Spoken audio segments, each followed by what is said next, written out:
गोविंद गोविंद गोपाल भज मन गोविंदा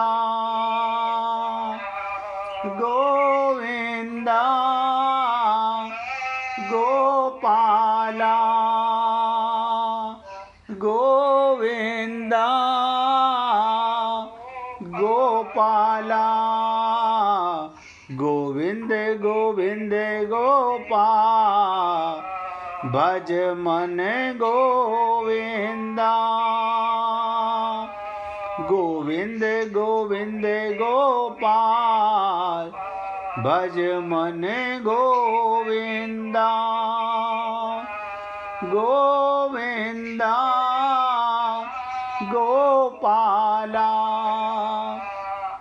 गोविंदा गोपाला गोविंद गोविंद गोपाल भज मन गोविंदा गोविंद गोविंद गोपाल भज मन गोविंदा। अब सभी पुण्य आत्मा बहुत शांति से सुनिए, और मैं पहले बता रहा हूं, किसी भक्त को भजन सुनाना हो तो निकाल के रखना। अब ध्यान दीजिएगा, मैंने आपसे निवेदन किया 1 मिनट से शुरू करके अपने आप से बातें करना सीखो। बड़ा अजीब लगेगा, अपने आप से बातें कौन करता है? क्या नई बात बता रहे हो? अरे करो तो सही, अपने आप से मतलब आत्मा से बातें करो। फिर देखो तो सही कि चमत्कार क्या होता है। करोगे तो चमत्कार होगा। ध्यान से सुनिएगा, समय बड़ा बलवान है। कहते ना, तुलसी नर का क्या बड़ा, समय बड़ा बलवान, भीला लूटी गोपियां, वही अर्जुन वही बाण। ध्यान दीजिएगा, तुलसी नर का क्या बड़ा, समय बड़ा बलवान, भीला लूटी गोपियां, वही अर्जुन वही बाण। अर्जुन धनुर्धारी, और जब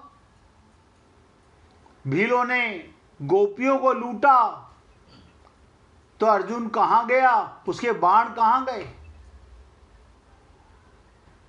अहंकार कभी नहीं करना चाहिए, अहंकार कभी नहीं करना चाहिए। क्योंकि मैं एक साथ सारी चर्चा गीता पर करता रहूंगा तो आप ऊबने लगेंगे। इसलिए आपका मनोरंजन करने के लिए बीच बीच में ऐसी लीलाएं सुना रहा हूं, ऐसी बात कर रहा हूं जिससे आपका मन एकाग्र बना रहे।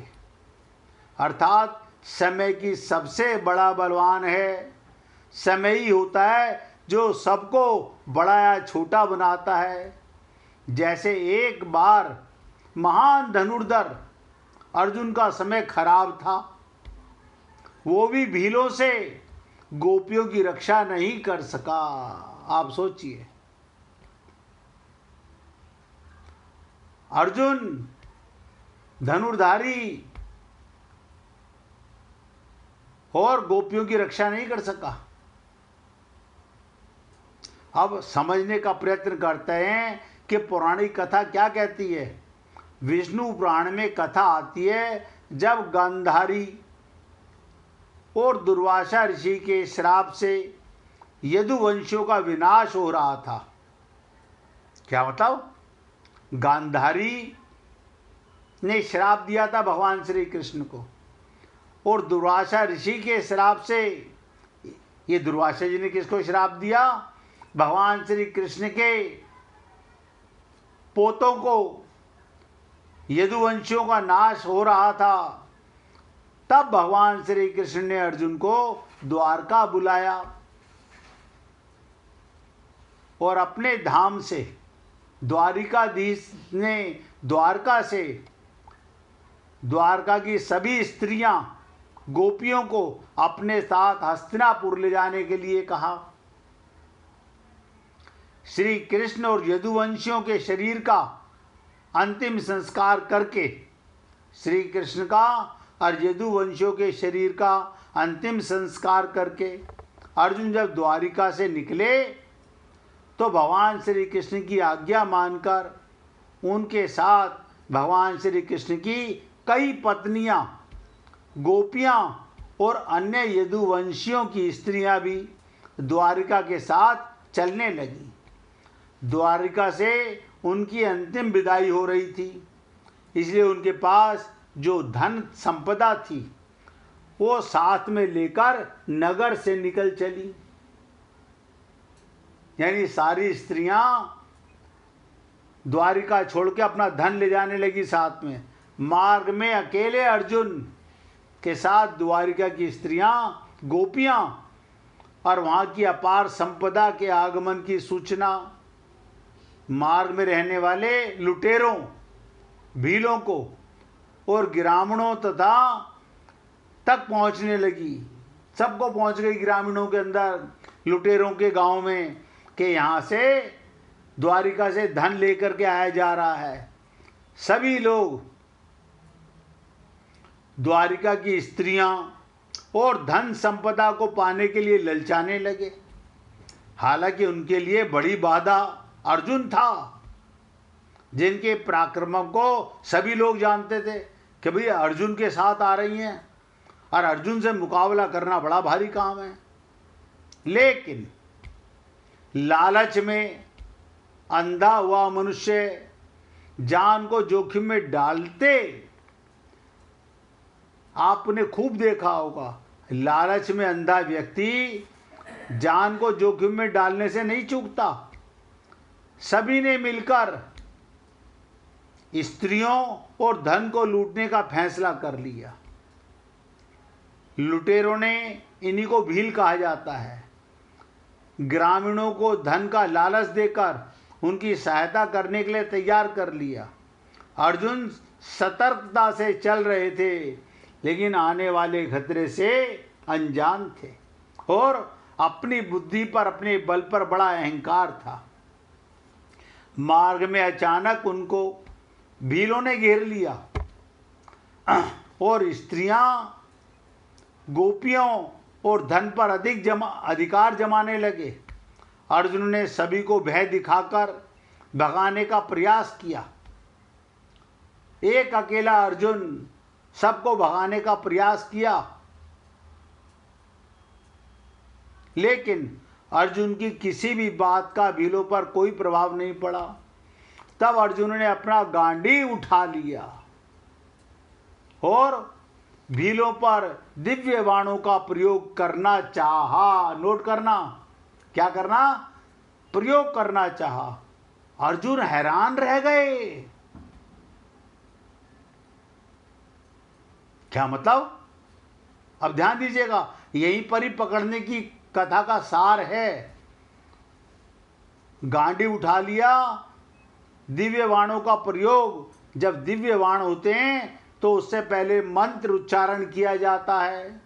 अर्जुन बार बार मंत्र बोलकर दिव्यास्त्रों को बुला रहा है, लेकिन दिव्यास्त्र प्रकट नहीं हुए। अर्जुन का दिव्य गांडीव भी सामान्य धनुष के जैसा बन गया। महाभारत युद्ध में पूरी कौरव सेना को पराजित करने वाले अर्जुन आश्चर्य में थे कि उनकी शक्तियों को कौन सा जंग लग गया। उनकी शक्तियों को क्या हो गया? एक एक बाण से अर्जुन भीलों के समूह पर प्रहार कर रहे थे। भीलों ने अग्निदेव से प्राप्त अक्षय तुनीर, ध्यान दीजिएगा, भीलों ने अग्निदेव से प्राप्त अक्षय तुनीर, जिनमें बाण कभी समाप्त नहीं होते, उसे भी तोड़ दिया और अर्जुन को पराजित करके द्वारिका की स्त्रियों को और धन संपदा को अर्जुन के देखते देखते लूट कर चले गए। अर्जुन के सामने लूट कर चले गए। अर्जुन तो शोक में डूबे हुए थे और रो रहे थे। लुटेरों से पराजित अर्जुन किसी तरह से महर्षि व्यास के पास पहुंचे। अब ध्यान दीजिएगा, ये पुराणों की कथा सुना रहा हूं।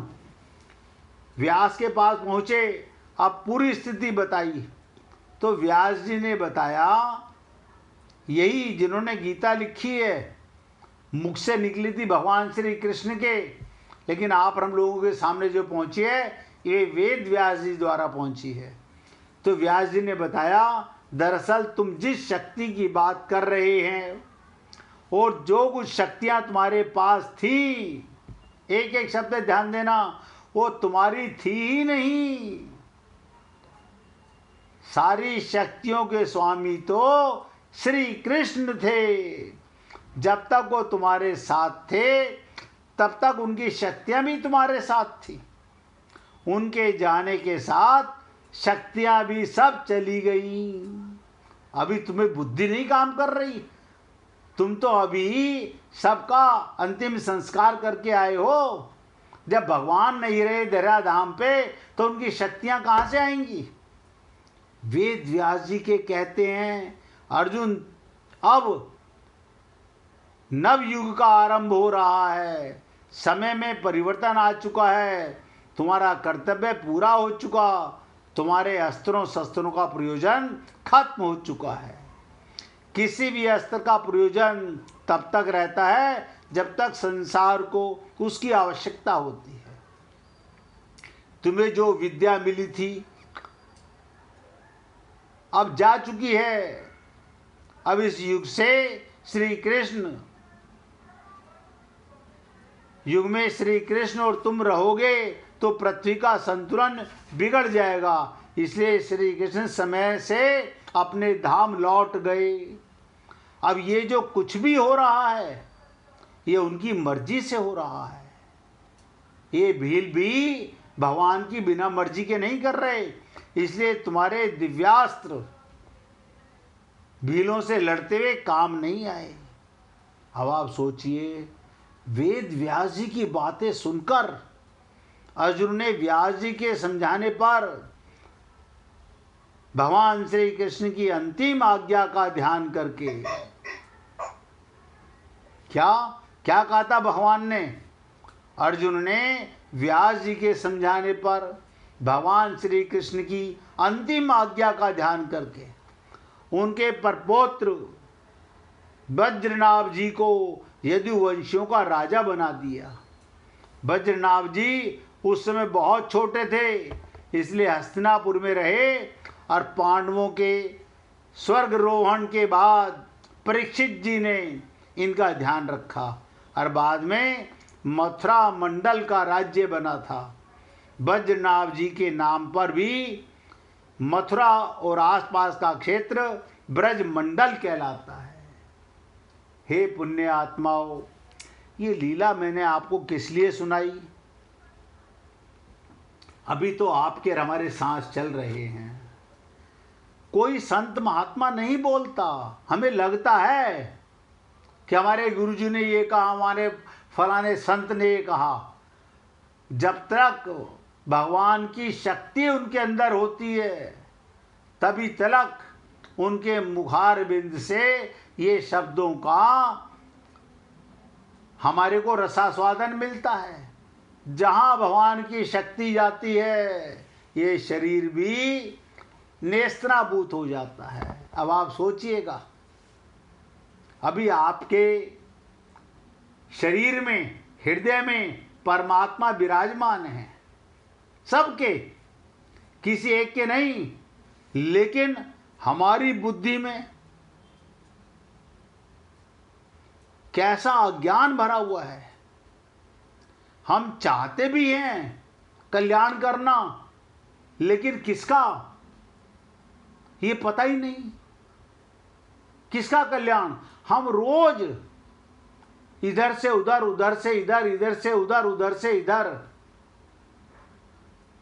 हमें लगता है हम समाज में व्यवहार कर रहे हैं। ना ना ना ना, व्यवहार करते तो परमात्मा से प्रेम अपने आप हो जाता। सब ध्यान से सुनो, आप और हम लोगों की सबसे बड़ी त्रुटि यही है। राम आए, उन्होंने व्यवहार किया। कृष्ण आए, उन्होंने व्यवहार किया। संत महात्मा आए, उन्होंने व्यवहार किया। लेकिन हम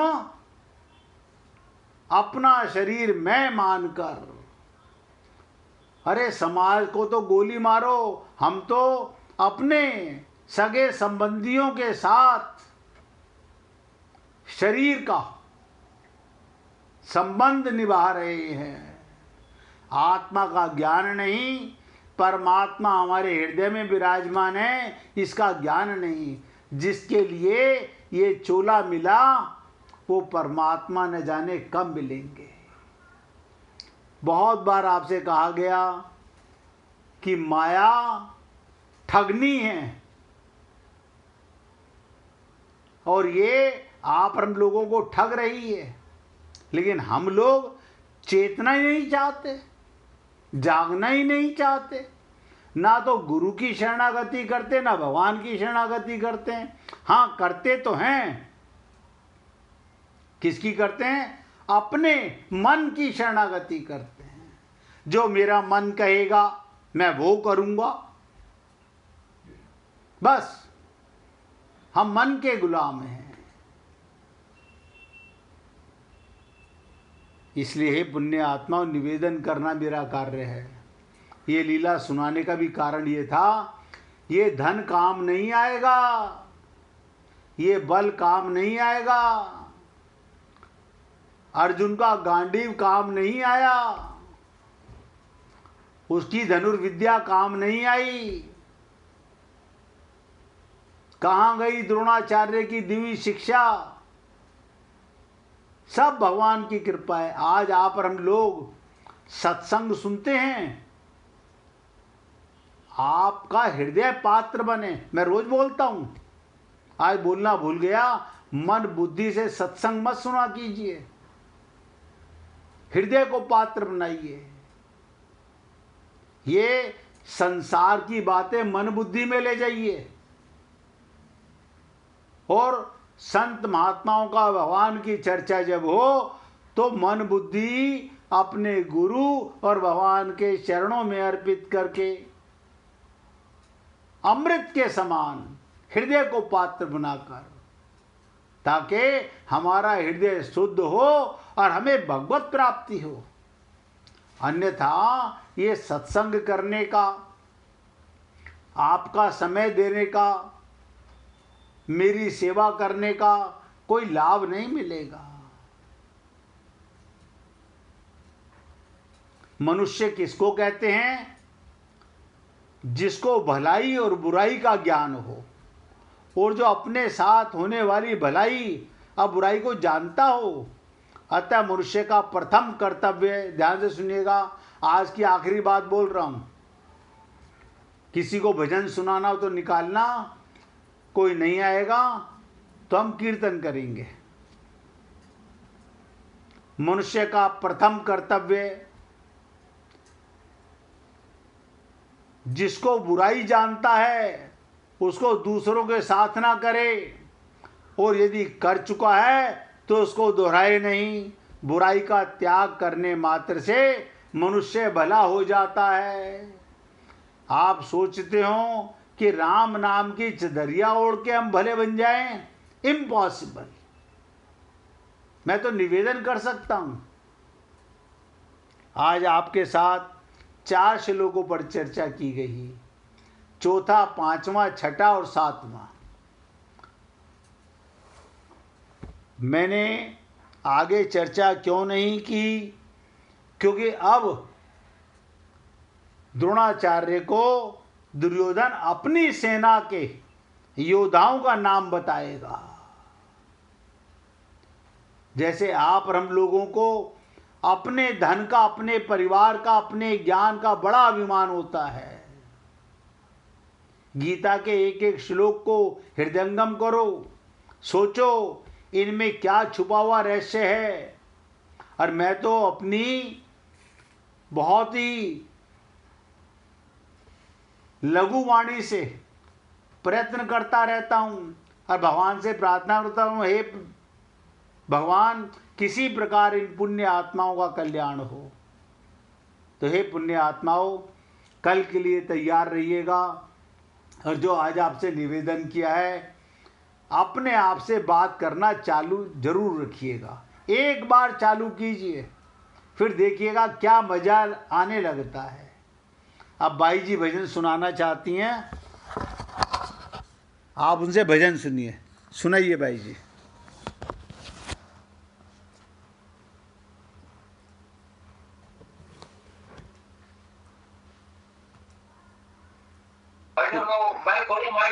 भाई जी स्पीकर खोल लो। भाई जी अपना माइक खोलो। हाँ माइक खोल रही है भैया, सुनाइए।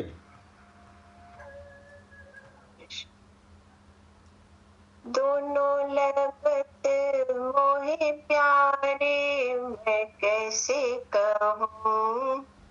दोनों लगत मोहे प्यारे, मैं कैसे कहूँ। राधे गोविंद गोविंद राधे राधे गोविंद गोविंद राधे।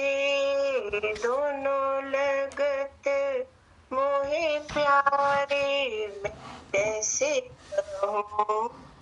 दोनों लगत मोहे प्यारे, दोनों के सिर मुकुट विराजे। दोनों के सिर मुकुट विराजे। दोनों के मुख उजियारे, मैं कैसे कहूँ। दोनों के मुख उजियारे, मैं कैसे कहूँ। दोनों लगत मोहे प्यारे, मैं कासे कहूँ। राधे गोविंद गोविंद राधे राधे गोविंद राधे गोविंद गोविंद राधे। दोनों लगत मोहे प्यारे, मैं कासे कहूँ। नाक नथनिया कानों में कुंडल, नाक नथनिया कानों में कुंडल। दोनों के नैनारत तारे, मैं कासे कहूँ। दोनों के नैनारत नारे, मैं कासे कहूँ। दोनों के नैनारत नारे, मैं कासे कहूँ। दोनों लगत मोहे प्यारे, मैं कासे कहूँ।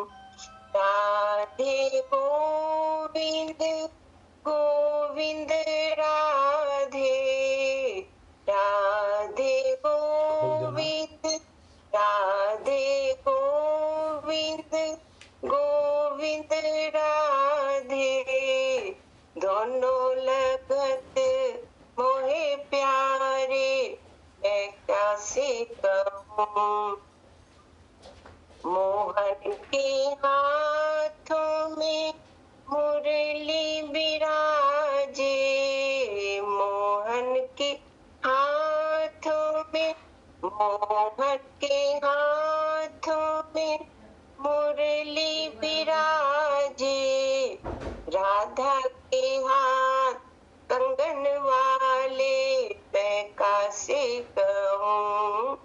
राधा के हाथ कंगन वाले, मैं कासे कहूँ।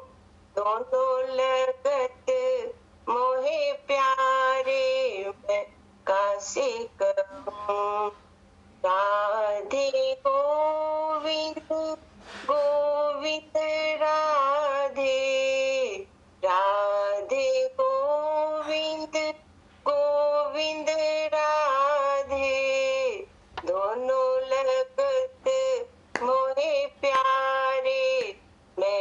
से कहूँ।